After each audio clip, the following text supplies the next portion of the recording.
Frères et sœurs, bonjour, j'espère que vous allez bien. Beaucoup de prophètes, beaucoup de pasteurs fréquentent des loges maçonniques pour avoir des onctions, pour opérer des miracles dans les églises. C'est quoi la franc-maçonnerie? Regardez. La franc-maçonnerie est luciférienne. Donc on va retrouver dans ce baudrier l'équerre et le compas, à l'intérieur duquel on va trouver la lettre G.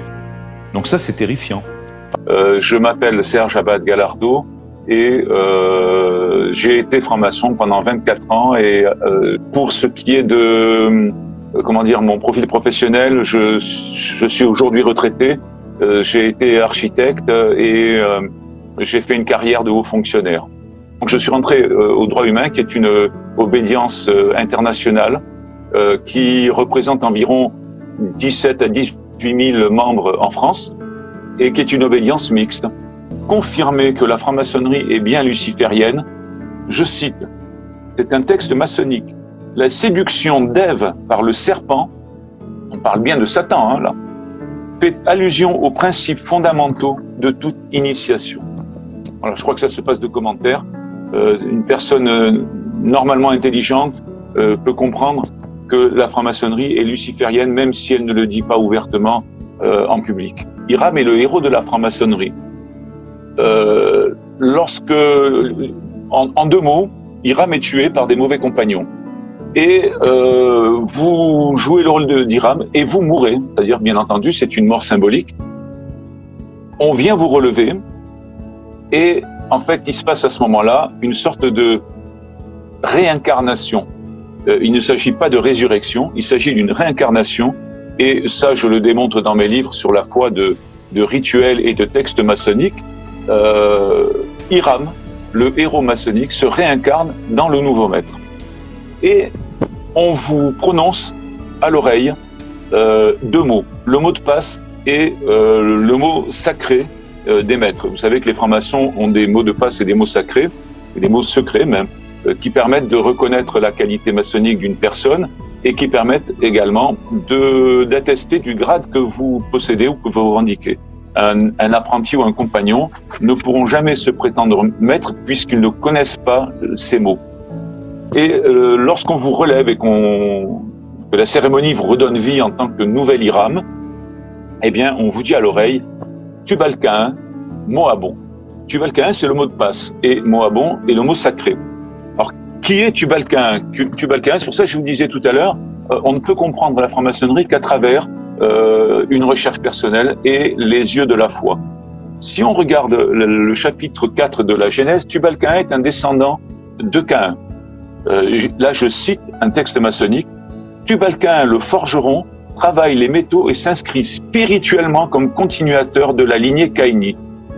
Tant que vous n'avez pas la foi, ça ne pose pas de gros problèmes. Être un continuateur spirituel de Caïn, ça n'est pas trop gênant, surtout si on ne croit pas. La succession des enfantements depuis Caïn manifeste la transmission du péché de génération en génération. Donc on s'aperçoit que finalement le nouveau maître, le franc-maçon qui devient un nouveau maître, devient un continuateur spirituel de la lignée de Caïn. Le deuxième mot, c'est Moabon. Moabon signifie, entre autres, il y a plusieurs explications, mais entre autres, fils du Père. Donc, lorsque vous devenez maître, vous êtes le fils du Père qui est en même temps le continuateur ou celui qui est à l'origine, on va dire, de la lignée spirituelle de Caïn, en d'autres termes, le démon. Puisque nous savons tous, lorsque nous sommes chrétiens, que Caïn a été inspiré par Satan et que c'est un meurtrier, c'est celui qui tue le juste. Donc vous imaginez bien que lorsque vous devenez maître, vous portez un poids conséquent. Et je me souviens, par exemple, alors ça c'est au premier degré, mais j'étais déjà maître. Lors de cette cérémonie de retour de la lumière, le vénérable maître a fait une sorte de glorification, a exprimé une sorte de glorification à Lucifer. Très gêné par cette glorification, je suis allé demander une explication au vénérable maître qui m'a expliqué qu'en fait Lucifer n'était pas Satan, C'était simplement l'ange de Dieu porteur de lumière.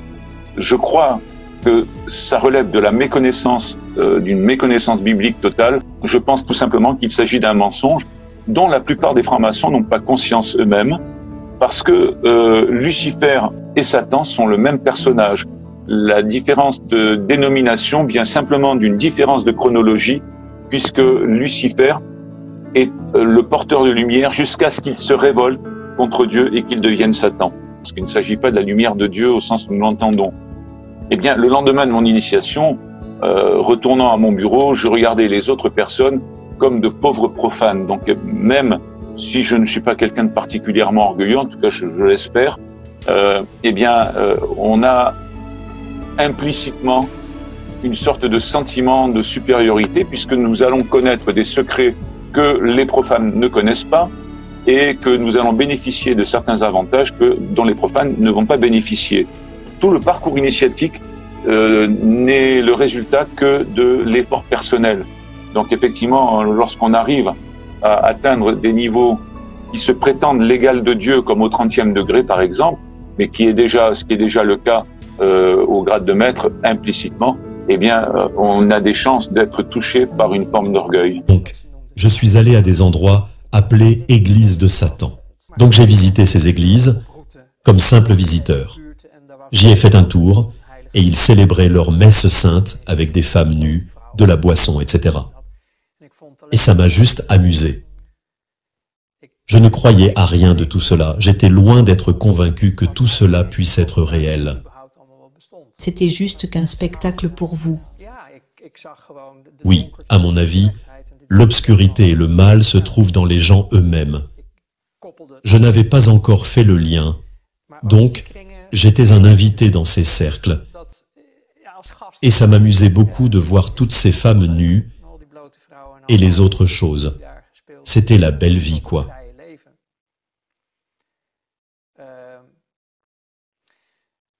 Par contre, à un moment donné, on m'a invité, voilà pourquoi je vous raconte tout ceci, à participer à des sacrifices à l'étranger.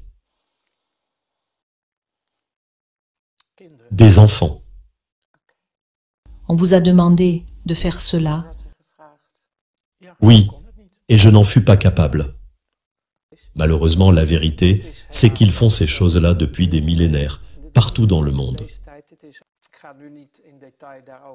Je ne veux pas vraiment en parler en ce moment, mais dans ces cercles, j'ai été torturé physiquement pendant ma sortie.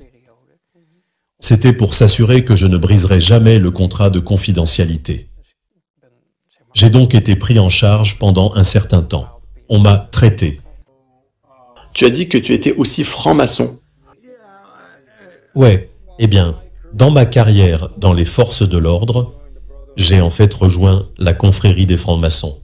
Comment es-tu arrivé? Comment tu as abouti là-dedans? Beaucoup de flics sont impliqués dans ça. Vraiment? C'est une chose que je dis que tu ne dois pas faire, mais 95% d'entre eux le font. Quel est l'avantage? Quel est l'objectif principal? Pour moi, si tu me poses la question, je pense que c'était plutôt à cause de l'histoire biblique. Ce qui m'a le plus intrigué, c'est qu'ils m'ont parlé du temple du roi Salomon et du Saint des Saints. J'ai toujours été intrigué par ça. Donc ça existe vraiment les francs-maçons? Oui, c'est une secte, quelque chose qu'il ne faut pas toucher. Je vais te le dire franchement, il y a 3 phases. La première phase est un apprenti. Mais même avant d'arriver à cette phase, il faut que quelqu'un t'en parle. Pour en devenir un, il faut le demander. L'un de mes superviseurs, qui était lieutenant,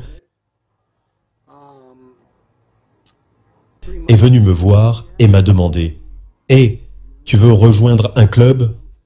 J'ai répondu « De quel genre de club s'agit-il » ? Les francs-maçons. Nous avons rempli des formulaires. Ils ont fait une enquête. Ils font une enquête sur toi pour voir si tu as un bon historique. Sinon, ils ne te prendront pas. Ce qu'ils disent, c'est qu'ils prennent des hommes pour les rendre meilleurs. Mais seul Dieu peut faire ça. Aucune confrérie ne peut faire ça pour toi. Je n'étais pas dans le bon état d'esprit à ce moment-là. J'avais des problèmes conjugaux. J'avais l'impression que c'était un moyen pour moi de sortir et d'avoir une communion avec d'autres frères. Oui. Parce que ce n'était pas le cas avec les églises? Je n'avais pas cela avec les églises de chez moi parce qu'elles prêchaient de l'évangile de prospérité. Donne $1, Dieu va t'en donner 1000, mais Dieu ne travaille pas de cette façon. Tu dois travailler pour te nourrir. N'attends pas qu'on te donne l'aumône. Alors, combien de temps a duré la première phase? Ce qu'ils font, c'est qu'ils vous amènent au temple. Et ils ont un secrétaire qui est un homme.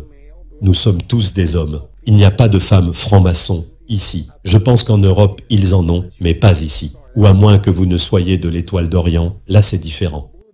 Mais les francs-maçons bleus, vous savez, la loge bleue, qui est composée de toutes les nationalités et origines différentes de francs-maçons, inclut les différentes religions et sectes, hindous, musulmans, peu importe. Vous pouvez être athée, ils s'en fichent. Vous pouvez être un adorateur du diable. Tu peux y apporter la Bible du diable, la Bible satanique, tu peux prêter serment dessus, ils s'en fichent. Je ne le savais pas, jusqu'à ce que je commence à faire plus de recherches dans quoi je me suis embarqué. Tu es allé très loin? Oh oui, je suis devenu un maître franc-maçon. Le plus haut, c'est le 33e degré, mais tu vois, au 30e et 33e degré, ce qui fait 3, c'est à ce moment-là qu'ils vous divulguent la vérité. Ils t'ont gardé dans l'obscurité pendant toutes ces années, puis une fois que tu commences à gravir